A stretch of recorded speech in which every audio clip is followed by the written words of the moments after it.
ఓం శుక్లాంబరధరం విష్ణుం శశివర్ణం చతుర్భుజం ప్రసన్నవదనం ధ్యాయేత్ సర్వవిఘ్నోపశాంతయే నారాయణం నమస్కృత్య నరం చైవ నరోత్తమం దేవీం సరస్వతీం వ్యాసం తతో జయముదీరయేత్. గురుర్బ్రహ్మా గురుర్విష్ణుః గురుర్దేవో మహేశ్వరः గురుः సాక్షాత్ పరం బ్రహ్మ తస్మై శ్రీ గురవే నమః. ఓం భగవద్గీత శ్రోతలందరికీ కూడా ఆహ్వానం. మనం ఇప్పుడు గడిచిన క్లాస్లో 2వ అధ్యాయం 11వ శ్లోకం చదివాము. దాని భాష్యం కూడా చదివాము. అశోచ్యాన్ అన్వశోచస్వం ప్రజ్ఞావాదాంశ్చ భాషసే గతాసూన్ అగతాసూంశ్చ నా అనుశోచంతి పండితా అని శ్రీకృష్ణుడు చెప్పాడు కదా. అయ్యా, నువ్వు ఎవరి గురించి అయితే నువ్వు దుఃఖించాల్సిన పని లేదో అలాంటి వాళ్ళ గురించి దుఃఖిస్తున్నావు. ప్రజ్ఞావాదాంశ భాషసే అంటే చాలా ప్రజ్ఞావంతులు మాట్లాడవలసినటువంటి మాటలు నువ్వు మాట్లాడుతున్నావు. ప్రజ్ఞావంతులు అంటే ఆత్మజ్ఞానం కలిగినటువంటి వాళ్ళు. తర్వాత గతాసూన్ అగతాసూంశ్చ, ప్రాణం పోయినటువంటి వారి గురించి కానీ ప్రాణం బతికినటువంటి వారి గురించి కానీ పండితులు శోషించరు అని చెప్పినాడు. పండితులు శోకించరు అని. పండితులు శోకించరు అంటే అర్థం ఏంటి? నువ్వు పండితుడు కాదు అని. అక్కడ పండితుడు అనేదానికి ఒక విశేషమైన అర్థం చెప్పారు.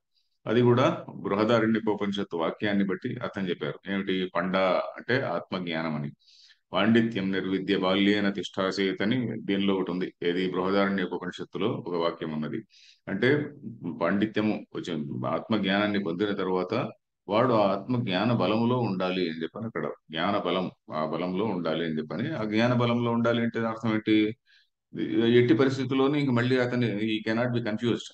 వాడికి నేను అది చేయొచ్చా ఇది చేయొచ్చా, నేను ఇదేదో పీఠిక చదవాలన్నా లేక ఇంకోటి ఇంకేదో భగవద్గీత చదివినప్పుడు ఇంకేటి దాని ఆ, ఫలశ్రుతి చదవాలన్నా వద్దా, ఇంకా లేకుంటే ఇంకో పారాయణం చేయొచ్చా లేదా, ఇట్లాంటి కన్ఫ్యూజన్స్ ఏమీ లేకుండా వాడు జ్ఞాన బలంలో గట్టిగా ఉంటాడు అని. సో అది అక్కడ పండితాహ నా అనుశోచంతి అని చెప్పాడు శ్రీకృష్ణుడు. తర్వాత శ్లోకం అక్కడ అక్కడ ఇది అభిప్రాయ అనే వరకు అయిపోయింది, భాష్యం అయిపోయింది. ఇప్పుడు నెక్స్ట్ శ్లోకానికి ప్రారంభం. ఒకే ఒక లైన్, చిన్న అవతారిక. ఉతస్తే అశోచ్యాః యతో నిత్యాః కథం. कुतस्ते अशोच्याः यतः नित्याः कथम्। కుతః తే అశోచ్య. కుతః అంటే ఎందుకు గాను అతను అశోచ్యు. నువ్వేమంటున్నావు? అరే, రోజు చనిపోయే వాళ్ళ గురించి ఏడవరయ్యా అంటే, అరే ఎందుకు గాను ఏడవకూడదయా, మన కంటెదురుగా కనిపిస్తున్నది కదా అని అర్జునుడి ప్రశ్న. లేకుంటే అర్జునుడి ప్రశ్నను కృష్ణుడే సంభావన చేసుకొని, సంభావన అంటే ఆయనే అజ్యూమ్ చేసుకొని, సంభావ్య ప్రతిషేధ అంటారు. సంభావన చేసుకొని ప్రతిషేధం చేయడం. సో ఆయనే సంభావన చేసుకొని దానికి సమాధానం చెప్తున్నాడు. ఏమిటి? కుతహతే అశోచ్య, ఎందుకు గాను వాళ్ళు అశోచ్యులు అంటే, యతః. యతః అంటే ఎందువలనంటే నిత్యాహ అంటున్నాడు. కథం, ఏ విధంగా నిత్యులు అని చెప్పనంటే, దాన్ని ఇదే శ్లోకంలో ఇంకా చెప్పడం లేదు, నెక్స్ట్ శ్లోకంలో చెప్పబోతున్నాడు. బట్ నిత్యులు అనే మాటనే ఇంకొక మాట గట్టిగా చెప్తున్నాడు ఈ శ్లోకంలో, 12వ శ్లోకంలో. నత్వేవాహం జాతునాసం न त्वेवाहं जातु नासम्, నత్వం నేమే జనాధిపాః न त्वं नेमे जनाधिपाः, నచైవ న భవిష్యామః न चैव न भविष्यामः, సర్వే వయమతః పరం. सर्वे वयमतः परम्। ఓకే, పద విభాగం చేద్దాం. నా తు ఏవ అహం, నత్వేవాహం, నా తు ఏవ, తు ప్లస్ ఏవ బికమ్స్ త్వేవ, తు ఏవ త్వేవ, నా తు ఏవ అహం జాతు నా ఆసం, నా ఆసం. అస్ ధాతువుకు ఆసం అంటే ఉంటిని అని, నాసం అంటే ఉండలేదు, ఆ కాలంలో నేను ఎప్పుడో ఒకప్పుడు ఉండలేదు అని. I was not there or I did not exist అని. నా ఆసం అంటే ఐ డిడ్ నాట్ ఎగ్జిస్ట్ అని. నా త్వం, నా ఇమే, నా ప్లస్ ఇమే బికమ్స్ నేమే జనాధిపాః. జనానాం అధిపాః అంటే రాజులు. ఈ జనాధిపులు అంటే ఎవరు? జనులందరికీ జనాధిపులు అంటే రాజులు, వీళ్ళందరూ కూడా. నచైవ, నా చ ఏవ, నచ ఏవ నా భవిష్యామః సర్వే వయం అతః పరం. ఇక్కడ రెండు నెగటివ్స్ చెప్తున్నాడు. ఏమిటి? నత్వేవాహం జాతునాసం, నేను లేను అనే మాటే లేదు అని. దీని అర్థం, నేను లేను అనే మాట లేదు, నువ్వు లేవు అనే మాట లేదు, ఈ రాజులందరూ లేరు అనే మాట లేదు. ఇప్పుడే కాదు, పూర్వం ఇక భవిష్యత్తులో కూడా ఉండబోరు అనే మాట కూడా లేదు. మనం ఒకప్పుడు ఉండలేదు అనే మాట లేదు, ఇప్పుడు లేము అనే మాట లేదు. ఇప్పుడు లేము అనేది ఎవరు అంటారు? ఇప్పుడు లేము అనేది ఇప్పుడు మనకు క్లియర్ గా తెలుస్తున్నది. ఒకప్పుడు ఉండలేదు, మనందరం కూడా ఒకప్పుడు ఉండలేదు అనే మాట లేదు. ఒకప్పుడు ఉండబోము అనే మాట కూడా లేదు అని రెండు నెగిటివ్స్ చెప్పి నిషేధిస్తున్నాడు అనమాట. నతు ఏవ అహం జాతు నాసం. అహం అహం నేను, జాతు జాతు అంటే కదాచిత్, కదాచిత్ అంటే ఎప్పుడే కానీ, నా ఆసం లేను అనే మాట నతు ఏవ. నతు ఏవ అనేది ఇక్కడికి పట్టుకురండి. ఇప్పుడు మనకు సంస్కృత భాషలో అన్వయం చేసేటప్పుడు పదాలు అటు ఇటు తిరగాల్సి వస్తుంది. అన్వయం మనకు తెలుగులో అన్వయం చేసుకోవాలంటే, అహం నేను, జాతు కదాచిత్ ఎప్పుడే గాని, నా ఆసం లేను అనేది నతు ఏవ లేనే లేదు, నతు ఏవ నత్వేవ లేనే లేదు అని, లేనే లేదు. నత్వం నత్వం ఇక్కడ మళ్ళీ మనం కొంచెం అది తెచ్చుకోవాలి, క్రియాపదాన్ని తెచ్చుకోవాలి. నత్వం ఆసీహి నువ్వు లేవు, ఉండలేదు, నువ్వు ఒకప్పుడు ఉండలేదు అనే మాట కూడా లేదు. ఈ మనం ఒక ఒక వర్డ్ను మనం ఒక వాక్యంలో శ్లోకం అర్థాన్ని పూరించడం కోసం ఏదో ఒక పదాన్ని మనం తెచ్చుకుంటాం కదా, దాన్ని సంస్కృతంలో అధ్యాహారం అంటారు. ఇది స్మాల్ టెక్నికల్ వర్డ్. అధ్యాహారం అంటే నేను లేననే మాట లేదు, అలాగే నువ్వు అంటే నువ్వు కూడా లేవు, ఒకప్పుడు ఉండలేదు అనే మాట లేదు. అది భాష్యంలో ఆయన రాయబోతున్నాడు. నత్వం అంటే నత్వం నా ఆసీహి అంటే నువ్వు లేవు అనే మాట లేదు అనే మాట ఆయన రాస్తున్నారు శంకరాచార్యుల వారు. నత్వం నా ఇమే జనాధిపాహ. ఈ జనాధిపులందరూ కూడా, ఈ రాజులందరూ కూడా లేరు అనే మాట. ఇమే అంటే వీరు. నా ఇమే జనాధిపాహ నా ఆసన్, వీళ్ళు ఒకప్పుడు లేరు అనే మాట లేదు. అంతేగాక నచైవ నా భవిష్యామహ, అంతేగాక నా భవిష్యామహ ఇత్యపి నా, అంటే ఇప్పుడు మనం ఉండబోము, ఇంకెప్పుడో ఉండబోము అనే మాట కూడా లేదు. అంటే ఎప్పుడు కూడా ఉండబోతున్నాము అని. సర్వే వయం అతఃపరం, సర్వే వయం మనం అందరం కూడా అతఃపరం అటు తర్వాత ఉండబోము అనే మాట కూడా లేదు అంటున్నాడు అనమాట. సో దీనికి ఏ విధంగా అనేది మనం చూసుకోవాలి. ఇప్పుడు మనము ఇక్కడ ఈ సందర్భంలో ఒక, ఇప్పుడు శరీరాలన్నీ మన కళ్ళెదురుగానే పోతున్నాయి, అందరు కూడా మనుషులు చనిపోతున్నారు, మనం ఎప్పుడు ఉండబోము ఏమిటి అని అంటే మనకు ఇంతవరకు చదువుకున్న దాన్ని బట్టి కూడా మనకు అంతో ఇంతో అర్థమైంటుంది. ఏమిటంటే ఈ దేహం వస్తూ ఉంటుంది పోతూ ఉంటుంది, కానీ ఆత్మ చైతన్యం అనేటువంటిది నిత్యము అనేటువంటిది. ఈ దేహం అనేటువంటిది ఏంటి? బాడీ అనేటువంటిది మనం తీసుకుంటే, body is the product of what ever physical. మనం 5 పంచభూతాలు అంటాం చూడండి, ఆ పంచభూతాల నుంచి ఏర్పడినటువంటిది ఈ దేహేంద్రియ సంఘాతం అండి. ఇది బేసిక్ పాయింట్ ఇది. పంచభూతాలు అంటే ఏంటి? పృథివీ ఆపహ తేజో వాయురాకాశ అంటారు కదా. ఈ పృథివీ ఆప తేజో వాయురాకాశాల నుండి ఏర్పడినటువంటివే అన్ని ప్రాణుల యొక్క శరీరాలు. నువ్వు కావచ్చు, మనం కావచ్చు, ఒక తేలు కావచ్చు, పాము కావచ్చు, మస్కిటో కావచ్చు, ఇంకేదో ఎలిఫెంట్ కావచ్చు, వీటన్నిటి యొక్క శరీరాలు కూడా. అంతేకాకుండా inanimate, all inanimate things also. రాయి, రప్ప, చెట్టు, చేమ, ఇవన్నీ కూడా. చెట్టు చేమల్లో మళ్ళీ ప్రాణం ఉంది. రాయి రప్పలో ప్రాణం ఉంటే దానిలో కూడా చైతన్యం ఉంది. మన సిద్ధాంతం ప్రకారం దానిలో కూడా చైతన్యం ఉంది, కానీ అది it is not able to know అంతే. ఒక అంతఃకరణం అంటూ మనలో ఉన్నది. ఇంకొక లిమిటెడ్ అంతఃకరణం చెట్లలో కూడా ఉన్నది.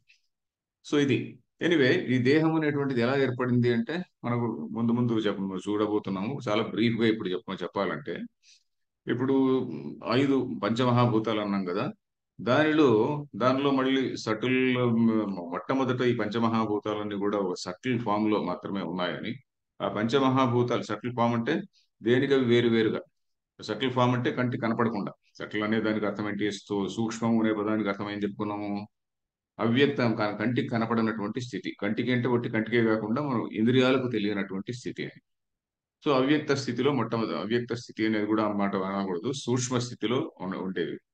అవి మళ్ళీ కలిశాయి. 5 కూడా కలిశాయి. 5 కూడా కలుసుకున్న తర్వాత ఏమైంది? వాటికి ఒక రూపం ఏర్పడింది అనమాట. సో ఆకాశం, దాని తర్వాత వాయువు. ఆకాశానికి రూపం లేకున్నా కానీ దానికి ఒక ఇది ఒకటి ఉన్నది, దానికి ఒక షేప్ అది ఇది ఉన్నది. షేప్ అనేది కూడా లేదు దానికి, దానికి కూడా ఒక అస్తిత్వం అనేది ఒకటి ఉన్నది. తర్వాత వాయువు, అగ్ని, జలము, తర్వాత అలాగే పృథివీ. పృథివీ అంటే ఒట్టి ఒక నేలే కాదు. You you have to include all the planets and all what all stellar bodies we see. అంటే ఆకాశంలో మనకి కనిపించేటువంటి గ్రహాలు, నక్షత్రాలు, వీటన్నిటిని కూడా మనం ఆ పృథివీ తత్వము, తేజో తత్వము, ఈ తత్వం కిందకే తీసుకొని రావచ్చు. సో ఇక్కడ ఇవన్నీ కూడా దీనిలో ఏమైనది?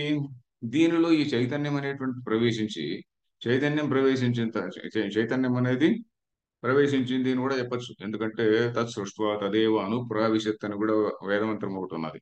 అంటే సృష్టి అది ఇవన్నీ ఏర్పడిన తర్వాత దానిలోనే అది ప్రవేశించింది అని. ఎలా ప్రవేశించింది అంటే, ఒక ఇది ఉన్నది అనుకోండి, ఘటం. మన అన్నిటికీ ఘటం ఎగ్జాంపుల్ కదా. ఘటం అంటే కుండ. కుండలోకి ఆకాశం ప్రవేశించిందా? ఆకాశం ఈజ్ ఆల్వేస్ దేర్. మనం ఒక కుండ తయారు చేసిన తర్వాత కుండలో కూడా ఆకాశం ఉన్నది. అలాగే ఒక జలాశయం ఉన్నది అనుకోండి, ఒక చిన్న గుంట అనుకోండి. జలాశయం అనేది పెద్ద పేరు, గుంట, నీటి గుంట. ఆ నీటి గుంటలో ఆ, సూర్యుడి యొక్క ప్రతిబింబం కనిపిస్తున్నది. ఆ సూర్యుడి యొక్క ప్రతిబింబం అనేటువంటిది నీటి గుంటలో నీరు ఉంటే ఉంటుంది, నీరు నీరు లేదనుకోండి ప్రతిబింబం ఉండదు. సో నీటి గుంట అంటే అది ఒక చిన్న, ఒక లిటిల్ బిట్ ఆఫ్ ఒక ఆ ప్రతిబింబం ఏర్పడడానికి ఒక చిన్న ఆ, ఒక ఎక్స్క్యూజ్ అనండి. దానికి కూడా ఒక టెక్నికల్ టర్మ్ ఒకటి ఉన్నది, ఉపాధి అంటారు. ఉపాధి అంటే ఏంటంటే, ఉపాధి అనే పదాన్ని కూడా మీరు ఇప్పుడు తెలుసుకోవాలి. ఉపాధి అంటే ఏంటంటే, ఇప్పుడు మనకు శరీరం అనేటువంటిది ఒక ఉపాధి అని మనకు వేదాంత శాస్త్రంలో బేసిక్ పాయింట్. శరీరం అనేటువంటిది దేహేంద్రియ సంఘాతం అంటాం కదా, దేహేంద్రియ సంఘాతం అనేటువంటిది ఒక ఉపాధి. దేనికి ఉపాధి? చైతన్యానికి ఉపాధి. ఈ ఉపాధి అనే దానికి కూడా అర్థం ఏంటి?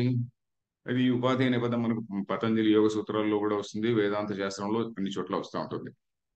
ఉప అంటే ఏంటండి? ఉప అంటే సమీపే కదా. ఉపాసనము అని అంటుంటాము, ఉపవాసము అంటాము. సో ఉప అంటే సమీపే. సమీపే అంటే దగ్గరలో ఉండడం. దగ్గరలో ఉండి ఏం చేస్తుంది? ఉప సమీపే ఆ, స్వీయ గుణాన్ అన్యేషు సంక్రామయతి ఇవ అని చెప్పని ఏదో మీరు చెప్పారు, ఆ, ఒక చిన్న డెఫినేషన్ లాగా. ఏమిటి? తన యొక్క రూపాన్ని లేక గుణాలను మిగతా వాటిలో సంక్రమింపజేస్తూ, గుణాలు సంక్రమింపజేయలే, రూపాన్ని అనుకోండి, తన యొక్క రూపాన్ని సంక్రమింపజేస్తుంది లేక గుణాల్ని సంక్రమింపజేసినట్లు కనబడుతున్నది. సో ఇక్కడ ఏమిటి? ఇక్కడ దేహేంద్రియ సంఘాతం అనేది ఉపాధి అనుకుంటున్నాం కదా. ఈ దేహేంద్రియ సంఘాతానికే, దీనికే ఒక విషయాన్ని చూస్తాము. ఇప్పుడు suppose I see something, I like it or rather I dislike it. ఏదో మిరపకాయ తిన్నా, మిరపకాయ తింటే కారము అబ్బా కారం అని చెప్పి నేను ఐ ఫీల్ బ్యాడ్. లేకుంటే ఇంకోటి ఏదో తింటానికి చాలా బాగుంది అనిపిస్తుంది. సో మనకు శబ్ద స్పర్శ రూప రస గంధాలు అనేటువంటివి కూడా ఈ పంచభూతాల నుంచి వచ్చింది. ఇది కూడా మళ్ళీ నిదానంగా తెలుసుకుందాం. ఇప్పుడు చాలా చాలా బ్రీఫ్ గా చెప్పాను. ఇప్పుడు పంచభూతాల నుంచి ఏర్పడినటువంటిదే ఈ శరీరము. ఇంద్రియాలు కూడా పంచభూతాల నుంచి ఏర్పడినటువంటిదే, మనస్సు కూడా పంచభూతాల నుంచి ఏర్పడినటువంటిదే. అది ఎలాగనేది ఇంకొంచెం ముందు ముందు తెలుసుకుందాం. బట్ దీనికి పేరుకు ఉపాధి, శరీరేంద్రియ సంఘాతానికి ఉపాధి అంటారు. ఉపాధి అంటే ఏంటి? ఆ చై చైతన్యం అనేది మన అంతఃకరణంలో ప్రవేశించింది అంటే ఎలా ప్రవేశించింది? నీటిలో సూర్యబింబం ప్రవేశించినట్టు, లేదా ఘటంలో ఆకాశం ప్రవేశించినట్టు. ఘటం లేకుంటే ఆకాశం లేదా అనేది ఏం లేదు. ఘటాదులు వస్తుంటాయి పోతుంటాయి, కానీ ఆకాశం ఉండనే ఉంటుంది. అలాగే సూర్యబింబం కూడా ఎప్పుడు ఉండనే ఉంటుంది. జలాశయం ఉంటే ఉంటుంది, లేకుంటే లేదు. జలాశయం ఉన్నా ఎండిపోయినా జలాశయానికి రాకపోకలు ఉన్నాయి.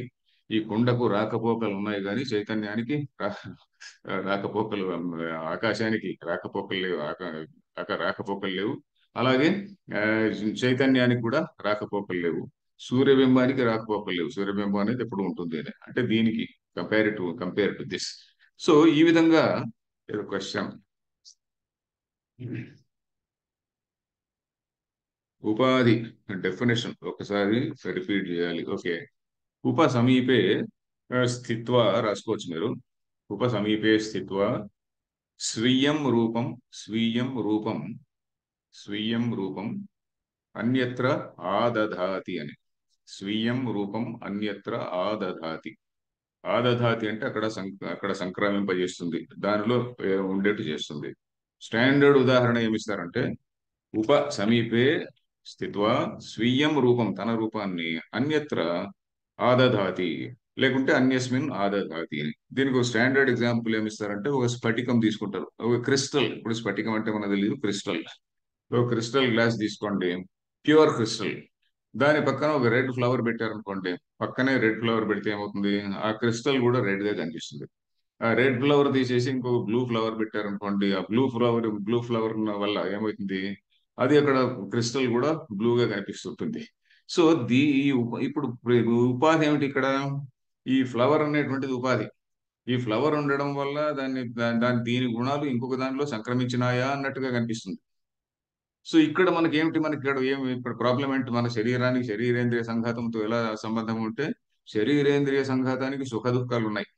ఎవడో గిల్లితే నాకు నొప్పిస్తుంది, లేకుంటే ఇంకేదో వేడి తగిలితే నొప్పిస్తుంది, ఇంకేదో చేదు. ఇప్పుడు ఇందాక మిరపకాయ తింటే నోరు కారం అయింది. సో ఈ ధర్మాల్ని నేను నేను నేను అనేటువంటి భావన, ఎందుకంటే దేహేంద్రియ సంఘాతమే నేను అనేటువంటిది వచ్చింది కదా. నేను అనేటువంటి ఐడియా ఉండడం వల్ల ఇప్పుడు ఈ దేహేంద్రియ సంఘాతానికి ఉన్నటువంటి గుణాలని వీటికి ఉన్నటువంటి వికారాలు ఆర్ చేంజెస్ వాట్ ఎవర్, దీన్ని మనము ఆత్మకు అట్రిబ్యూట్ చేస్తున్నాం. మనలో ఉన్నటువంటి వీటిని మన మన శరీరానికి ఉండాల్సినటువంటి సుఖ దుఃఖాలని ఇట్లాంటి వాటిని అన్నింటినీ కూడా మనం నేను ఐఎమ్ హ్యాపీ, ఐఎమ్ సాడ్ అని చెప్పి ఐ అనే దానికి అట్రిబ్యూట్ చేస్తున్నాం. బట్ నిజానికి ఈ ఐ అనేటువంటిది ఏంటి? నిజానికి ఐ అనేది ఎక్కడ చెప్పుకోవాలి? ఆ శుద్ధ చైతన్యాన్ని చెప్పుకోవాలి అన్నమాట. సో అది ఇక్కడ విషయం అన్నమాట. ఈ ఉపాధులు వస్తుంటాయి పోతుంటాయి. ఈ కుండలకు రాకపోకలన్నీ కూడా కుండలకు లేకుంటే జలాశయాలకు మాత్రమే. అంతేగాని అలాగే దేహాలు వస్తుంటాయి పోతుంటాయి. బట్ ఆత్మ చైతన్యం అనేటువంటిది నిత్యం. అది ఈ శ్లోకంలో ముఖ్యంగా చెప్పబోతున్నాడు. ఈ శ్లోకము ఇక్కడి నుంచి 2-3 శ్లోకాల్లో చెప్పబోతున్నాడు. జీవుడు అనేటువంటి వాడికి ఇట్ ఈస్ ఎటర్నల్ అని.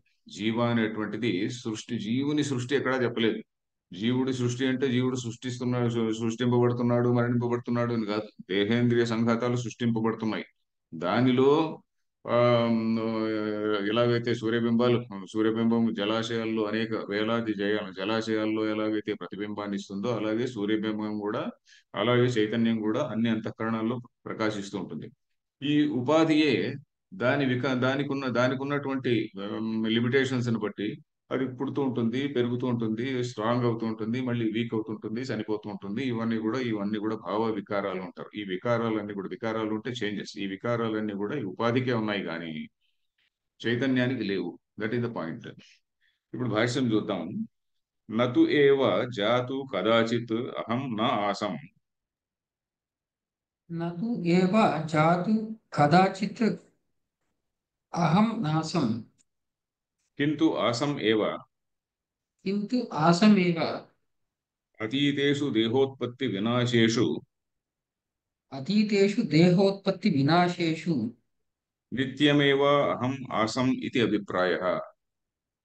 नित्यमेव अहम् आसम् इत्यभिप्रायः। ఓకే. నతు ఏవ జాతు అనే దాని నుంచి మొదలు పెడదాం. జాతు అంటే ఎప్పుడే గాని, కదాచిత్ అహం నా ఆసం నేను లేను అనే మాట. నతు ఏవ ఆ మాటే లేదు అని. నతు ఏవ కింటు ఆసం ఏవ. కింటు ఆన్ ద అదర్ హ్యాండ్ ఆసం ఏవ, I was there, I was very much there అని. ఆసం ఏవ. తర్వాత అతీతేషు దేహోత్పత్తి వినాశేషు. అతీతేషు ఎన్నో జన్మలు గడిచిపోయాయి కదా, ఆ దేహ ఉత్పత్తి వినాశం జరిగింది. దేహం పుట్టింది, వినాశమైంది. ఈ అతీతంగా ఎన్నో, అతీతం అంటే పాస్ట్ లో ఎన్నెన్నో జరిగాయి. వాటన్నిటిలో కూడా నిత్యమేవ అహం ఆసం, నేను నిత్యంగా ఉన్నాను. ఆత్మస్వరూపంలో నిత్యం అంటే that which cannot be negated. నిత్యం అంటే నిత్య శుద్ధ బుద్ధ ముక్త అని చెప్పని శబ్దాలు మనం మొట్టమొదటిలో విన్నాం. నిత్యం అంటే దట్ విచ్ ఎగ్జిస్ట్ ఆల్వేస్ అని. 3 కాలాల్లోనూ, భూత భవిష్యత్ వర్తమాన కాలాల్లో మూడిటిలో కూడా దేని యొక్క అస్తిత్వం ఉంటుందో అది నిత్యము అన్నాం. సో అహం ఆసం ఇత్యభిప్రాయ అని దీని యొక్క అభిప్రాయం. నత్వేవాహం జాతు నాసం అంటే. అలాగే తథా నత్వం నా ఆసీహి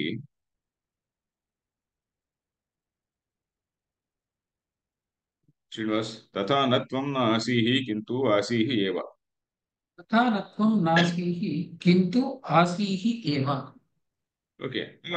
అలాగే నత్వం నా ఆసీహి. నా ఆసీహి అనే పదాన్ని బారో చేశాను. ఈ బారోయింగ్ ను అధ్యాహారం అంటామని చెప్పాం కదా. ఈ టెక్నికల్ వర్డ్స్ కూడా మీరు నోట్ చేసుకోవచ్చు. ఎందుకంటే ఇవన్నీ మనం మామూలుగా భాష్యాలు ఇవి చదువుతున్నప్పుడు చాలా వాటి చోట ఈ పదం అధ్యాహ్రియతే అంటారు.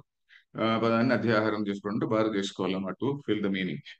తర్వాత కింటూ ఆసీహి ఏవ అంటే ఉన్నావు, డెఫినెట్ గా ఉంటివి. ఉన్నావు అని కాదు, ఉంటివి.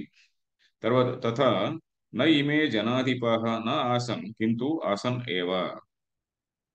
तथा न इमे जनाधिपाः न आसन् किन्तु आसन् एव। నేమే జనాధిపాః అన్నాడు కదా, అక్కడ కూడా అధ్యాహారం చేశాడు. అధ్యాహారం చేసి ఏం చెప్పాడు? ఏతే జనాః ఆ, నా ఆసన్ లేరు అనే మాట లేదు. లేరు అనే మాట ఉండలేదు. ఆ నా ఆసన్ అంటే ఉండలేదు అనే మాట లేదు. కింటూ ఆసన్ ఏవ, డెఫినెట్ గా వీళ్ళు కూడా ఉండేవారు అప్పుడు. తర్వాత తథా నచైవ న భవిష్యామః तथा न चैव न भविष्यामः కింటు భవిష్యామ ఏవ సర్వే వయం.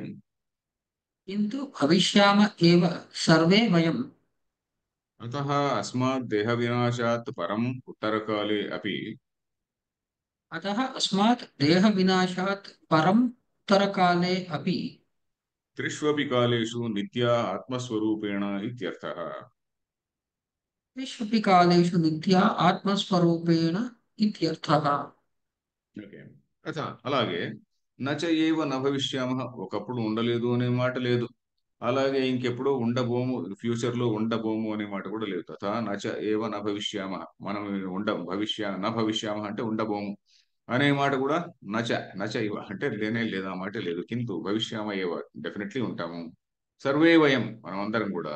అతఃపరం, అతఃపరం అంటే దీని తర్వాత అని. దేని తర్వాత? అతః అంటే ఏమిటి? అస్మాత్ దేహ వినాశాత్ అని. ఈ దేహ వినాశమైన తర్వాత కూడా అతఃపరం, దాని తర్వాత కూడా, అంటే ఉత్తరకాలే అపి, పరం అంటే ఉత్తరకాలే అపి, దేహ వినాశమైన తర్వాత కూడా త్రిష్వపి కాలేషు, మూడు కాలాల్లో కూడా, భూత భవిష్యత్ వర్తమాన కాలాల్లో కూడా నిత్యాహ, నిత్యా ఆత్మస్వరూపేణ అంటే నిత్యాహ, మనం ఉపసర్గ పెట్టుకోవాలి అది. నిత్యాహ ఆత్మస్వరూపేణ, ఆత్మస్వరూపములో మనం అందరం కూడా నిత్యులే అని అర్థం. ఆత్మస్వరూపేణ నిత్యాహ ఇత్యర్థ. అంటే ఇక్కడ ఏంటి, ఇక్కడ ఇదే సేమ్ ఉపాధి అనే పదం మనం తెలుసుకుంటే ఓవరాల్ గా అర్థమవుతుంది. మనకు జలాశయాలు, వందలాది వేలాది జలాశయాలు ఉన్నాయండి. పొద్దున్న లేస్తూనే సూర్యుడు వస్తాడు, సూర్యబింబం వందలాది ప్లేసుల్లో, కోట్లాది ప్లేసుల్లో కనిపిస్తూ ఉంటుంది. బట్ ఒకవేళ సూర్యబింబం అక్కడ ఇదేంటి, ఆ జలాశయం ఎండిపోయింది అనుకోండి, చిన్న గుంట ఎండిపోయింది. బట్ సూర్యబింబానికి ఏం నష్టం ఏం కలగలేదు కదా, సూర్యబింబం ఎప్పుడూ ఉండనే ఉంటుంది. ప్రతిబింబం మాత్రం బింబంలో లీనమైపోయి ఉంటుంది అంతే. అలాగే కుండలు వస్తుంటాయి పోతుంటాయి, కుండలు వీటికే రాకపోకలని అంతే గాని ఆకాశానికి కాదు. So that is the point ఇక్కడ. ఇక్కడ ఈ ఇంకో నెక్స్ట్ లైన్, దేహభేదానువృత్యా బహువచనం देहभेदानुवृत्त्या बहुवचनं నా ఆత్మభేదాభిప్రాయేణ, न आत्मभेदाभिप्रायेण। భేదాభిప్రాయం. ఓకే. ఇక్కడ దేహ భేదాలు, దేహాలు చాలా చాలా ఉన్నాయి. అనేక అనేక దేహాలు ఉన్నాయి. మరి ఆత్మలు కూడా ఇన్ని ఉన్నాయా అంటే ఆత్మలు ఇన్ని లేవు. ఒకే ఒక శుద్ధ చైతన్యము. అది ఆ నిరవయవి అంటారు. నిరవయవి అంటే దానిలో అవయవాలు లేవు. అవయవములు ఉంటే దానిలో భాగాలు అంటూ లేవు. ఇది అనంతం, సత్యం జ్ఞానం అనంతం బ్రహ్మ అని చెప్పని మొట్టమొదటిలో చెప్పుకున్నాం కదా. సత్యము అది జ్ఞాన స్వరూపము, అనంతము ఇన్ఫినిటీ. ఇన్ఫినిటీలో దానిలో మళ్ళీ భాగాలు అంటూ ఏముండవు. ఆ ఇన్ఫినిటీలో దానిలో మళ్ళీ భేదాలు ఉండవు. అది వేరే ఇది వేరే అయినటువంటి భేదాలు ఉండవు. సో దానిలో దాని ప్రభావం వల్ల ఈ రకరకాలైనటువంటి ఇవన్నీ ఉపాధులు ఏర్పడ్డాయి కదా. ఈ ఉపాధులు కూడా దానికంటే భిన్నమేం కాదు. అది కూడా మనం చూసుకోబోతున్నాం. మనకి ఇప్పుడు డౌట్ రావచ్చు, మరి ఈ ఉపాధులు ఎక్కడి నుంచి వచ్చాయి అని. ఈ ఉపాధులు కూడా దాని నుంచి భిన్నం కావు. అది 13వ అధ్యాయంలో 2వ శ్లోకంలో క్షేత్రజ్ఞంచాపి మాం విద్ధి అని కృష్ణుడు చెప్పబోతున్నాడు. క్షేత్రజ్ఞంచ అపి మాం విద్ధి అంటే అర్థం ఏంటి? క్షేత్రంలో ఉన్నటువంటి క్షేత్రజ్ఞుడిగా కూడా నన్ను తెలుసుకో అంటున్నాడు. అంటే ఏంటి? క్షేత్రం కూడా నేనే అని. క్షేత్రం అంటే వాట్ ఆల్ వి సీ, ఈ జగత్ అనేది అయితే ఉన్నదో అది కూడా నేనే అని. అదే మన విశ్వం విష్ణుర్ వషట్కారో దానిలో కూడా విశ్వం విష్ణు అనే దాని గురించి శంకరాచార్యుల వారు పెద్ద భాష్యం రాశాడు దానికి. సో విశ్వము అంటే నాట్ డిఫరెంట్ ఫ్రమ్ విష్ణు. విశ్వము అనేటువంటి దానిలో చైతన్యం లేదు అని మనం అనుకుంటున్నాం, కానీ దట్ ఈస్ ఆల్సో విష్ణు యొక్క దానిలో కనిపించేటువంటి ఒకానొక రూపమే. దానిలో దాని మార్పు వల్ల వచ్చినటువంటిది కాదు, మళ్ళీ మార్పు అనకూడదు, దానిలో కనిపించేటువంటి ఒకానొక రూపం, that which is manifesting in that అని చెప్పుకోవచ్చు. సో దేహభేదానువృత్యా బహువచనం, దేహభేదములు ఉన్నాయి కదా, మనకు ఎన్నో దేహభేదాలు ఉన్నాయి కదా. దాన్ని పురస్కరించుకొని, అనువృత్తి అంటే దేహభేదాన్ని పురస్కరించుకొని, దేహభేదాలు ఎన్నెన్నో దేహాలు ఉన్నాయి, ఆ భేదాన్ని పురస్కరించుకొని ఇక్కడ బహువచనం చెప్పారు. ఏమిటి ఇక్కడ బహువచనము? నచైవన భవిష్యామహ అని, ఇవన్నీ కూడా సర్వే వయం అని, ఇవన్నీ కూడా బహువచనాలు కదా. ఈ బహువచనాలన్నీ ఎందుకు చెప్పారు? దేహాలన్నీ డిఫరెంట్ గా కనిపిస్తున్నాయి కాబట్టి. జలాశయాలు డిఫరెంట్ గా కనిపిస్తున్నాయి, లేకుంటే కొండలు డిఫరెంట్ గా కనిపిస్తున్నాయి. కుండలు ఉంటే మ్మ్, ఒక అప్రస్తుతమైన కూడా మాట ఏమిటంటే, long ago Rubaiyat of Omar Khayyam అనే ఒక పుస్తకం చదివానండి. రుబాయాత్ ఆఫ్ ఉమర్ ఖయాం ఎవరు లాంగ్ లాంగ్ ఎగో. సో దానిలో కూజా నామా అని ఒక లాస్ట్ పోర్షన్ ఈస్ కాల్డ్ కూజా నామా. కూజా అంటే జగ్. పాటర్ ఒకడు ఉన్నాడు, జగ్స్ అన్ని తయారు చేశాడు. ఆ జగ్స్ అన్ని జగ్స్ అన్ని కూడా తమలో తాము మాట్లాడుకుంటున్నాయి అని అక్కడ వండర్ఫుల్ పోయిమ్స్ ఉన్నాయి. ఏంటో నాకు ఏది కుండలు ఏంటి ఇదేమిటి అని చెప్పి అప్పుడు అర్థం కాలే. వేదాంతం చదివిన తర్వాత అరే జగ్స్ అంటే కూజా, వీడు ఉమర్ ఖయాం గాడు, వాడు కూడా they were all influenced by this. That was the beginning of Sufi philosophy కదా. ఈ కొద్దిగా సూఫీ ఫిలాసఫీ అంటే under the influence of Vedanta philosophy only. So మన ఘటము పటము ఈ ఈ ఎగ్జాంపుల్సే అక్కడ కూడా వెళ్ళాయి. మన ఘటం పటం ఎగ్జాంపుల్స్ చాలా ఎన్నో ఏళ్ల నుంచి ఉన్నాయి. ఈ ఘటం పటం ఎగ్జాంపుల్స్ ఎక్కడ కూజా నామా అని చెప్పని మనకు Omar Khayyam, Rubaiyat of Omar Khayyam అనేది ఇంగ్లీష్ లో చదివానులేండి, అరబిక్ లో కాదు, పార్సీలో కాదు. దానిలో ఇంగ్లీష్ లో ఎడ్వర్డ్ ఫిట్జెరాల్డ్ అనే అతను ఆ, దాన్ని ట్రాన్స్లేట్ చేసే it's beautiful translation. Young people చదవచ్చు దాన్ని. సో దేహభేదానువృత్యా బహువచనం నా ఆత్మభేదాభిప్రాయేణ తత్ర కథమివ నెక్స్ట్ లైన్, తత్ర కథమివ నిత్య ఆత్మ ఇది దృష్టాంతమాహ.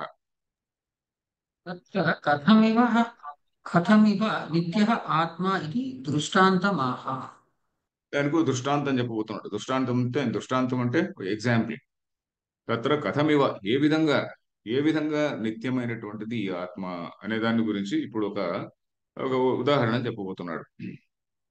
నెక్స్ట్ శ్లోక, దేహినోస్మిన్ యథా దేహే देहिनोऽस्मिन् यथा देहे కౌమారం యవ్వనం జర कौमारं यौवनं चरा తథా దేహాంతర ప్రాప్తి तथा देहान्तरप्राप्तिः ధీరస్తత్ర న ముహ్యతి. धीरस्तत्र न मुह्यति। రెండో లైన్ నేను విడగొట్టాను. ఆ లైన్ యాక్చువల్లీ మనం ప్రింట్ లో ఎలా ఉంటుంది, తథా దేహాంతర ప్రాప్తిర్ధీరస్తత్య తత్ర నముహ్యతి అని ఉంటుంది. తథా దేహాంతర ప్రాప్తిర్ధీరస్తత్ర నముహ్యతి అని ఉంటుంది. అక్కడ విడగొట్టాను ఎందుకంటే 4 పాదాల కింద చేయడం కోసం అంతే. దేహిన విడగొట్టి ఇప్పుడు పద విభాగం చేద్దాం. దేహిన అస్మిన్ యథా దేహే కౌమారం యవ్వనం జర తథా దేహాంతర ప్రాప్తి అనేది ఒకటే పదమే. దేహాంతర ప్రాప్తి అనేది 2 పదాల్లాగా కనిపిస్తుంది, ఎందుకంటే దాన్ని సమాసం అంటాం. 2 పదాలు కలిపినప్పుడు వచ్చేటువంటి దాన్ని సమాసం అంటాం. సమాసము దేహాంతరస్య ప్రాప్తి అంటే అన్యస్య దేహస్య ప్రాప్తి. అది అన్యత్ దేహం అన్య దేహ దేహాంతరం, అన్యస్య దేహస్య ప్రాప్తి దేహాంతర ప్రాప్తి అట్లా చెప్పుకోవచ్చు. అంటే దేహాంతర ప్రాప్తి అంటే మరొక దేహం యొక్క ప్రాప్తి, అంటే ఈ దేహం పోయిన తర్వాత మరొక దేహ ప్రాప్తి. ధీర తత్ర నముహ్యతి, ధీరుడైనటువంటి వాడు అక్కడ దాని విషయంలో మోహము చెందడు అని. దేహిన అస్మిన్ యథా దేహే, యథా యథా నుంచి మొదలు పెడదాం. యథా అంటే ఏ విధంగా అయితే, దేహే ఈ దేహములో, అస్మిన్ దేహే ఈ దేహములో, దేహిన దేహిన అంటే దేహం ఉన్నటువంటి వాడికి అని. ఇక్కడ దేహి అనే పదాన్ని కూడా మనం ఒకటి తెలుసుకోవాలి. అసలు దేహం అంటే ఏమిటండి? దేహం అంటే దీనికి కూడా మనం ఒక టెక్నికల్ వర్డ్ ఇది, దేహం అనేది కూడా.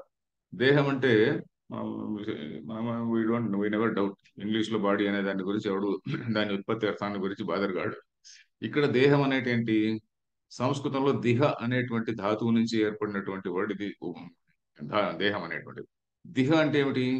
దిహ ఉపచయే అని. ఉపచయం అంటే కలెక్టింగ్ కలెక్టింగ్ కలెక్టింగ్. అంటే రోజు మనం తింటూనే ఉన్నాం, గంటల కొద్ది, 2 గంటలకు ఒకసారి, 3 గంటలకు ఒకసారి, లేకుంటే గంట గంటకు తింటూనే ఉన్నాం. ఉపచయం, ఉపచయం అంటే కలెక్టింగ్ కలెక్టింగ్ కలెక్టింగ్. మనం పుట్టినప్పటి నుంచి ఎన్నో టన్నుల అన్నం, ఎన్నో టన్నుల రకరకాలైనటువంటి ఆహారాన్ని తిన్నాం. గాలి పీల్చుకుంటూనే ఉన్నాము, తర్వాత నీళ్లు తాగుతూనే ఉన్నాము, ఎన్నెన్నో వస్తువులు తింటూనే ఉన్నాం. ఉపచయం, ఉపచయం అంటే కలెక్టింగ్ పోగు చేసుకోవడం. ఉపచయం అంటే కరెక్ట్ మీనింగ్ వచ్చి పోగు చేసుకోవడం. దిహ ఉపచయ అనేటువంటి ధాతువు నుంచి మనం ఈ రోజు అన్నం తింటున్నాం. ఈ అన్నం ఎక్కడ ఇది మన ఆచార్యులు, మన తత్వవిధానంద గారు వీళ్ళు ఎలా చెప్తారంటే, ఈ రోజు నువ్వు తిన్నా అన్నం నిన్న ఎక్కడ ఉండింది అంటే, నిన్న ఏదో వాల్మార్ట్ లోనో ఎక్కడో ఉండేది, లేకుంటే ఇంకేదో రిలయన్స్ లోనో ఇంకేదో ఉండేది. అది నిన్న కాకుంటే మొన్న, అంతకుముందు కొన్నాళ్ళ క్రితం, కొన్ని నెలల క్రితం ఎక్కడ ఉండేది, ఎక్కడో ఫీల్డ్ లో ఉండేది. సో ఈ విధంగా మనం అక్కడ భూమిలో ఏదైతే పుట్టిందో ఆ అన్నాన్నే మనం తింటున్నాము, ఆ భూమి నుంచినే మనం తీసుకుంటున్నాము. ఇవన్నీ కూడా ఈ పంచభూతాల నుంచినే మనం తీసుకుంటున్నాము. ఈ పంచభూతాల నుంచినే ఈ దేహం అంతా కూడా ఉపచయం. ఉపచయం అంటే పోగు చేసుకొని దీన్ని కలెక్ట్ చేసుకుంటూ ఉన్నాం అనమాట. ఇది దేహం, దేహం అనే పదానికి అర్థం. తర్వాత ఇంకోటి ఏంటి, ఇక్కడ దేహం అనే దాని దేహి అంటే ఏమిటి? దేహి అనే పదానికి షష్ఠీ బహువచనం వచ్చి, షష్ఠీ ఏకవచనం వచ్చి దేహినః అని. షష్ఠీ ఏకవచనంలో దేహినః, దేహినః అస్మిన్ దేహే. దేహినః అంటే దేహము గలవాడికి అని. మనం అందరం కూడా దేహం గలవాళ్లే. మరి ఇక్కడ దేహి అనే పదానికి ఏమర్థం చెప్పుకోవాలి? దేహాభిమానవాన్ అని. అంటే ఈ దేహమే నేను, దేహాభిమానం ఉన్నటువంటి వాడు అంటే ఏంటి? ఆత్మాభిమానం లాగా కాదు. ఆత్మాభిమానం అంటే సెల్ఫ్ రెస్పెక్ట్ అనేది దీనిలో ఉంటుంది. ఇక్కడ దేహాభిమానం అంటే ఏంటి? దేహమే నేను అనేటువంటి భ్రమ. ఆత్మాభిమానానికి దేహాభిమానానికి మనం కొద్దిగా డిఫరెన్స్ చెప్పుకోవాలి. ఆత్మాభిమానం అనేది మామూలు కాంటెక్స్ట్ లో మామూలు సోషల్ పార్లన్స్ లో వాడాల్సిన మాట అది. వేదాంతంలో మళ్ళీ ఆత్మాభిమానం అనకూడదు. ఆ, దేహాభిమానం అంటే ఏంటి? ఈ దేహమే నేను అనేటువంటి అభిమానం అనే పదం కూడా స్పెషల్ మీనింగ్ ఇక్కడ మనకు. అభిమానం అంటే ఏంటి? అది నేను ఐడెంటిఫై చేసుకోవడం. అభిమానం అంటే ఐడెంటిఫికేషన్. దేహాభిమానం అంటే దేహమే నేను అనేటువంటి ఐడెంటిఫికేషన్ తో ఉన్నటువంటి వాడు దేహి. అలాంటి వాడికి దేహినః అస్మిన్ దేహే ఈ దేహంలో కౌమారం యవ్వనం జర. కౌమారం ఎలా ఉంది? కౌమారం అంటే ఏంటి? కుమార అంటే ఏంటి? కుమార అంటే యంగ్ మ్యాన్ కదా. కుమారస్య భావ కౌమారం. కుమార్ అంటే యంగ్ మ్యాన్ కదా. కుమారి అంటాము, కుమార అంటాము, అంటే బాయ్ ఆర్ గర్ల్ అని. సో కుమారస్య భావ కౌమారం అంటే అలాగ ఉండడం, ఆ స్థితి, ఆ దశను కౌమారం అంటారు. దాని తర్వాత దశ ఏంటి? అడోలసెన్స్ తర్వాత యవ్వనం, యూత్ అనేటువంటిది. అలాగే జర అనేటువంటిది ఇంగ్లీష్ లో కూడా జెరియాట్రీ, జెరాంటాలజీ ఇట్లా అంటాం కదా. ఇది జర. జర అంటే ఓల్డ్ ఏజ్ అనమాట. జర తథా అలాగే దేహాంతర ప్రాప్తి, ఇంకొక దేహము లభించడము. ధీర తత్ర న ముహ్యతి. తత్ర అంటే ఆ విషయంలో ధీరుడైనటువంటి వాడు న ముహ్యతి అంటే మోహము చెందడు అని. సో ఇక్కడ ఇంకొక విషయం, చాలా ఇంపార్టెంట్ విషయం ఒకటి తెలుసుకోవాలంటే, ఇప్పుడు ఈ దేహం పోయిన తర్వాత ఇంకో దేహం లేకపోతున్నారు అంటే మనకి ఇంకోటి ఏం, మనకి ఇంతవరకు ఎంతో వేదాంతం చదువుకోవడం వల్ల మనకి ఏం తెలిసింది? There is something called subtle body అనేది. అవునా? ఈ ఫిజికల్ బాడీ ఇక్కడ పడిపోతున్నది. ఫిజికల్ బాడీ పడిపోయిన తర్వాత ఇది ఒక సూక్ష్మ శరీరం అనేటువంటిది ఒకటి ఉన్నది. ఈ సూక్ష్మ శరీరము ఈ కర్మ ఫలాన్ని అనుభవించడం కోసం అది ఇంకో శరీరాన్ని తీసుకుంటున్నది. కానీ ఇక్కడ అది ఏ శరీరమైనా కావచ్చు, మనిషి అని కాదు. అది పంది శరీరం కావచ్చు, కుక్క శరీరం కావచ్చు, ఏదో ఒక శరీరం కావచ్చు. సో ఆ శరీరాన్ని తీసుకుంటున్నది అని మనం చూసాం కదా. అందుకనే శరీరాన్ని భోగాయతనం అన్నారు. భోగాయతనం అంటే కర్మ ఫలాన్ని భుజించడానికి అంటే అనుభవించడానికి. భోగాయతనం అంటే ఏదో ఎంజాయ్ చేయడానికి అని కాదు. తర్కశాస్త్రంలో ఒక శరీరాన్ని భోగాయతనం అంటారు.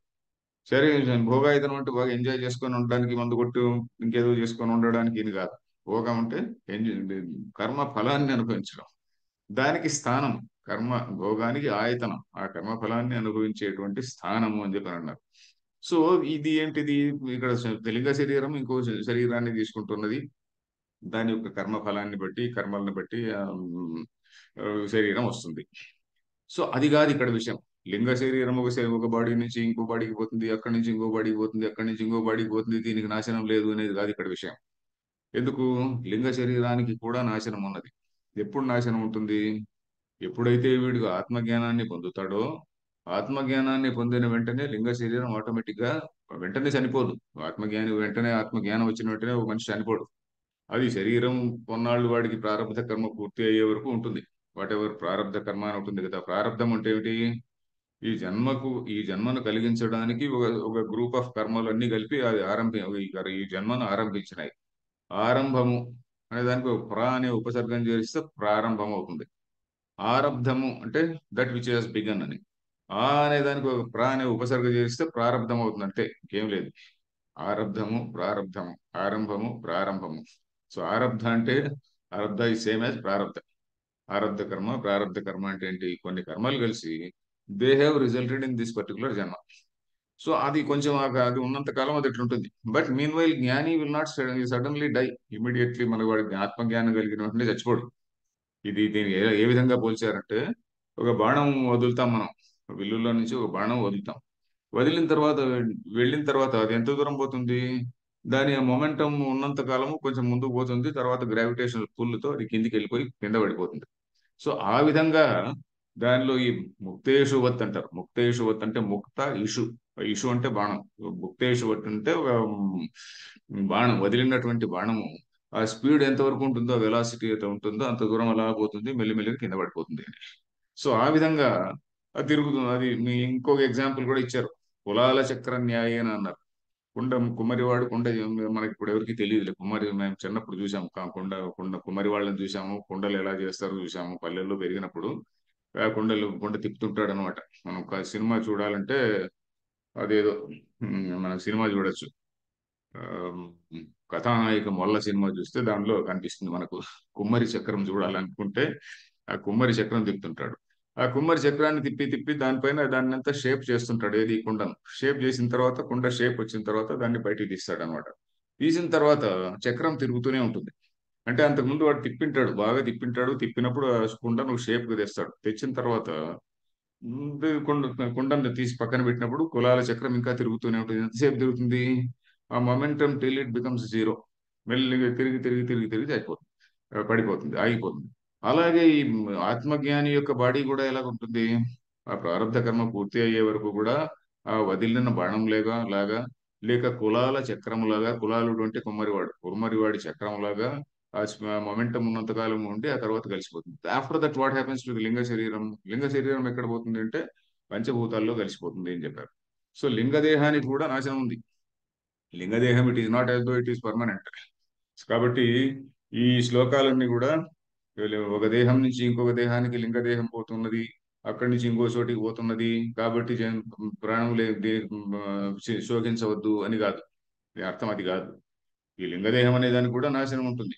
ఇప్పుడు భీష్మ ద్రోణులు వీళ్ళందరూ భీష్ముడు అట్లీస్ట్ జ్ఞాని, ద్రోణుడు జ్ఞాని లేదా మనకు తెలియదు, కానీ భీష్ముడు నిజంగానే జ్ఞాని అతను. సో ఇంకా చాలా మంది మన భారతంలో మనం చూస్తే కృష్ణుడు వీళ్ళందరూ కూడా జ్ఞానులే కదండి. విదురుడు కూడా ఆత్మజ్ఞాని. విదురుడు ఆత్మజ్ఞాని అనే మాట శంకరాచార్యుల వారే ఒక చోట అపశూద్రాధికరణం అనేటువంటి చోట రాస్తారనమాట. సో ఆ విధంగా వీళ్ళందరూ కూడా జ్ఞానులే కదా. జ్ఞాని అయినంత మాత్రంతో వాడి బాడీ నశించదు.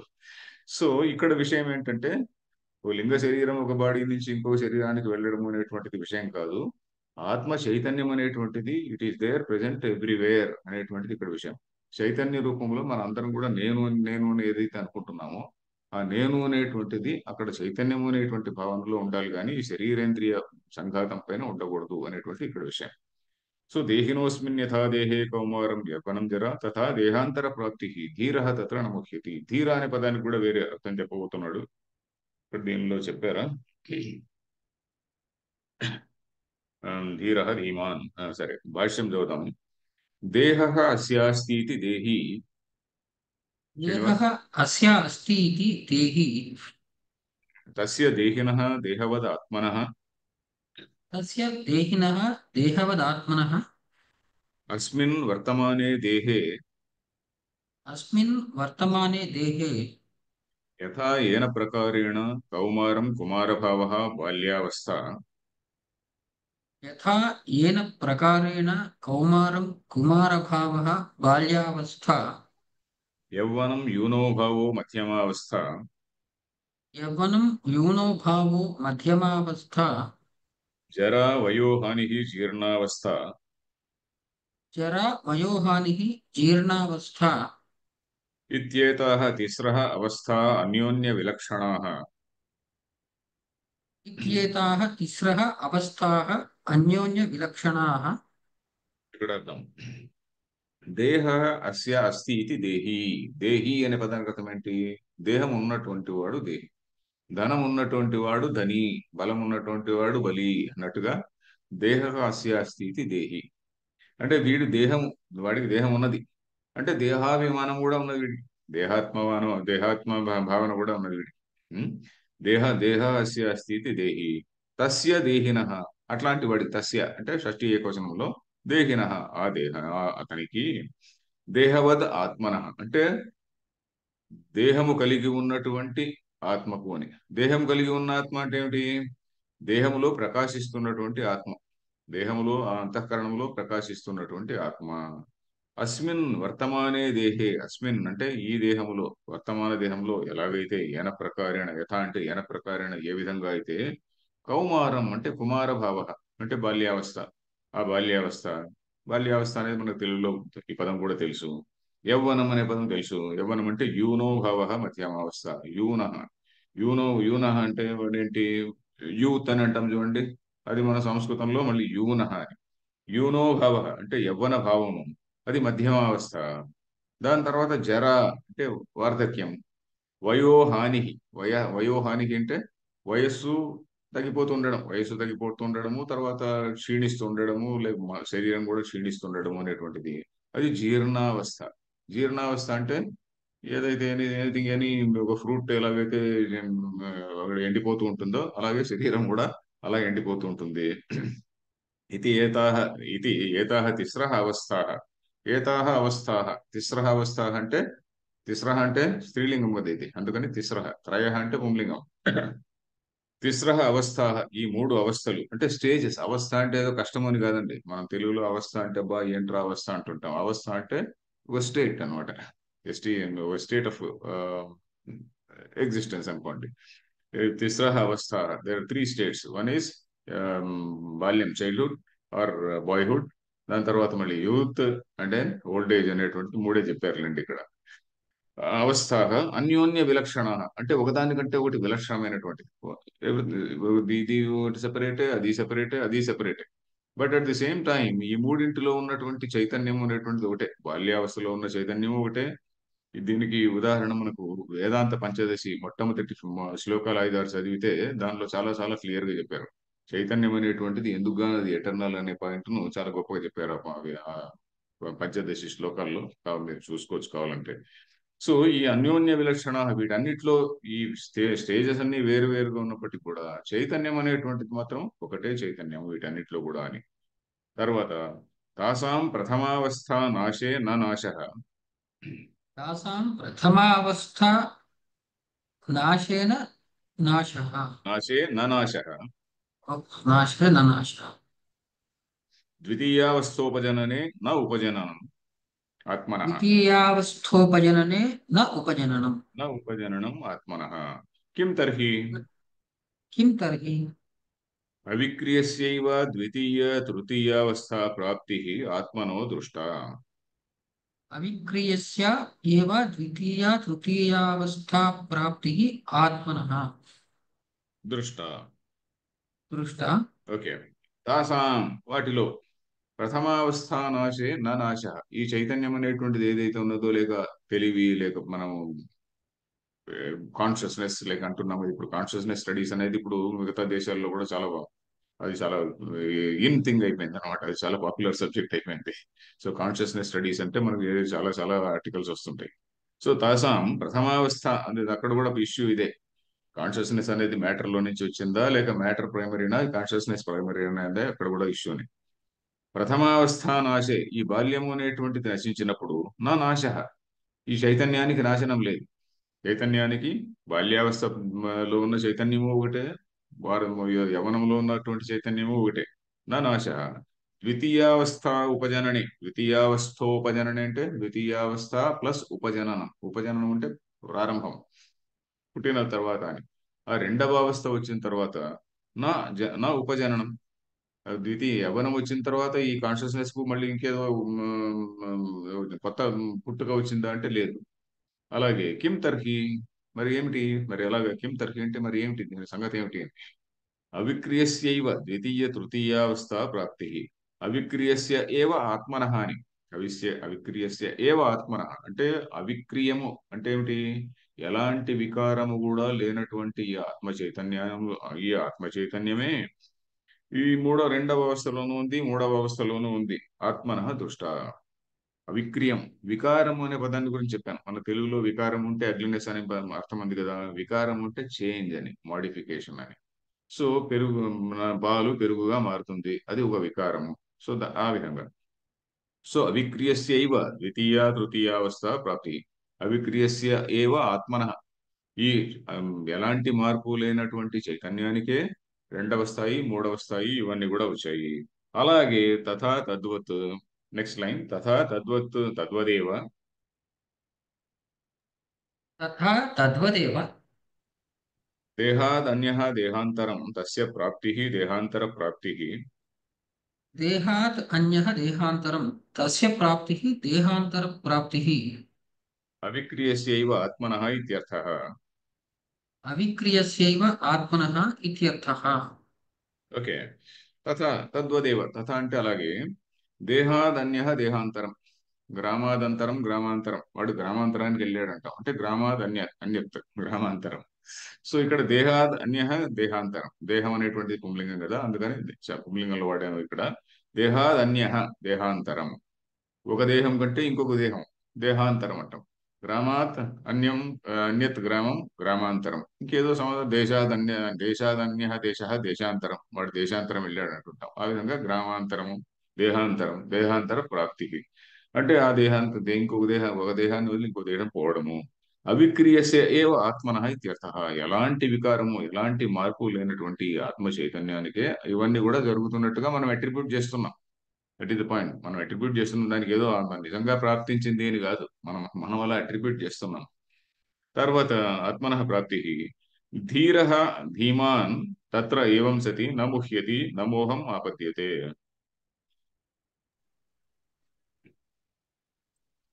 శ్రీనివాస్, ధీర ధీమాన్ धीरः తత్ర धीमान् ఏవం సతి. तत्र एवं सति न मुह्यति न मोहम् आपद्यते. Very good. ధీర, ఇక్కడ ధీర అనే పదానికి అర్థం ఏంటండి? ధీరుడు అంటే మన సినిమాల్లో చూస్తుంటాం, ఒక హీరో అక్కడ నిల్చుకుంటే ఆయన ఎదురుగా 100 మంది ఉన్నా కూడా ఈయన టక్ టక్ కట్ కొట్టేస్తుంటాడు. అది కాదు ధీరుడు ఇక్కడ. ధీ అనే పదానికి ఏమర్థము? మనకు ధీమాన్ అంటుంటాం. ధీర ధీమాన్ అన్నాడు ఇక్కడ శంకరాచార్యుల వారు కూడా ధీమాన్ అన్నాడు, బుద్ధిమంతుడు అన్నట్టు. బుద్ధి అంటే ఏమిటి ఇక్కడ? దీనికి అసలు ధీర అనే పదానికి వ్యుత్పత్తి అర్థం ఎలా చెప్తారంటే, ధీ అనేటువంటి ధియం రాతి గృహ్ణాతి ఇది ధీర అన్నారు. ధియం రాతి గృహ్ణాతి అంటే మన మనస్సును కంట్రోల్లో పెట్టుకునేటువంటి వాడు అని అర్థం. ఆ ధీ వృత్తులన్నిటిని కూడా సాక్షి రూపంలో చూసేటువంటి వాడు అనేది వేదాంత పరంగా అర్థం చెప్తారు. ధియం బుద్ధి వృత్తిం రాతి గృహ్ణాతి సాక్షి రూపేణ పశ్యతి ఇది ధీర అని చెప్పని అన్నారు. అంటే బుద్ధి వృత్తుల్ని సాక్షి రూపం, బుద్ధి వృత్తి అంటే ఏంటి? మన మనసులో కలిగేటువంటి రకరకాలైనటువంటి వృత్తులు అంటే ఆలోచనలన్నీ వస్తుంటాయి కదా, దాన్ని he is watching all the thought processes. మన మెడిటేషన్ లో కూడా వాళ్ళు చెప్పే అదే జగతంటే చెప్పేది, నీ మైండ్ లో ఏమేమి ఆలోచనలు వస్తాయి, వాచ్ దోస్ ఐడియాస్ అని చెప్పని చెప్తారు కదా. వాడు ధీరుడు. బుద్ధి వృత్తిం సాక్షి రూపేణ అంటే ఇక్కడ ఇక్కడ నేను అనేటువంటి భావన ఉంటుంది మామూలు మెడిటేషన్ లో. కానీ ఇక్కడ వేదాంత శాస్త్రంలో మామూలు నేను అనేటువంటి ఐడెంటిటీ లేకుండా వీడు వాచ్ చేస్తుంటాడు, శుద్ధ చైతన్య రూపంలో వాచ్ చేస్తుంటాడు. సో వీడు ధీరుడు అనమాట. ధియం బుద్ధి వృత్తిం రాతి ఇది ధీర అని. ధీరుడు అంటే దేనికి కూడా జంకని వాడు అని మామూలు అర్థం కూడా ఒకటి ఉన్నది. సో ఇక్కడ ధీమాన్ ఏవం సతి అంటే ఇక్కడ ఆనందగిరి ఏం రాస్తాడంటే, నిత్యత్వే సమధిగతే సతి అని రాస్తాడు. అంటే ఆత్మ నిత్యత్వాన్ని తెలుసుకున్న తర్వాత అని రాస్తాడు. ఏవం సతి అంటే అలాగైనప్పుడు అని. ధీర ధీమాన్ తత్ర ఏవం సతి అంటే ట్రూత్ ఇలా ఉండగా, వస్తు తత్వం ఇలా ఉండగా అని. ఏవం సతి అంటే ఇది ఇలా ఉండగా అని. ఏవం సతి అనే పదానికి కరెక్ట్ అర్థం ఏంటి? ఇది ఇలా ఉండగా అని. ఏది ఎలా ఎలా ఉండగా అంటే ఆ నిత్యత్వాన్ని తెలుసుకున్నప్పుడు అని. నిత్యత్వాన్ని తెలుసుకున్నప్పుడు, ఆత్మ నిత్యత్వాన్ని తెలుసుకున్నప్పుడు అని. నిత్యత్వే సమధిగతే సతి అని ఆయన ఆనందగిరి రాస్తాడు దానికి, ఏవం సతి అనే పదానికి. సో ఆయన నిత్యత్వాన్ని ఎవడైతే తెలుసుకుంటాడో వాడు ధీరుడు. ధీమాన్ తత్ర ఏవం సతి, ఆ నిత్యత్వాన్ని తెలుసుకున్నటువంటి ధీరుడు శోకించడు. నా ముహ్యతి నా మోహం ఆపద్యతే. ఇక్కడ మోహం అంటే ఏంటి? ఒకదాన్ని చూసి ఇంకోటి అనుకోవడం, అయ్యో చస్తున్నామే, అయ్యో వీడి చస్తున్నాడే, అయ్యో ఇది పోతున్నదే అని. ఇదంతా ఇది ఉంది కదా, అది మోహము అని చెప్పని ఇక్కడ విషయం. నా ముహ్యతి నా మోహం ఆపద్యతే. ఇక్కడ టైం అయిపోయినట్టుంది, ఈరోజు స్టార్ట్ చేద్దాం. తర్వాత బుధవారం రోజు నేను ఉండడం లేదు కాబట్టి శుక్రవారం పెట్టుకుందాం శ్రీనివాస్ క్లాసు. అది ఆల్రెడీ నేను బుధవారం చేంజ్ చేసేసాను సార్. చేంజ్ చేశారా? అదే, ఓకే. సో ఐ థింక్ ఇప్పుడు ఇంకే క్వశ్చన్లు ఏమి లేవు. ఈరోజు కొద్దిగా టెక్నికల్ వర్డ్స్ ఎక్కడప్పుడు వస్తుంటాయండి, అది కొంచెం నోట్ చేసుకోవాలి. We can't escape. ఓకే. ఓం పూర్ణమద పూర్ణమిదం పూర్ణాత్ పూర్ణముదచ్యతే పూర్ణస్య పూర్ణమాదాయ పూర్ణమేవావశిష్యతే. ఓం శాంతి శాంతి శాంతి. ధన్యవాదాలు ఆచార్య.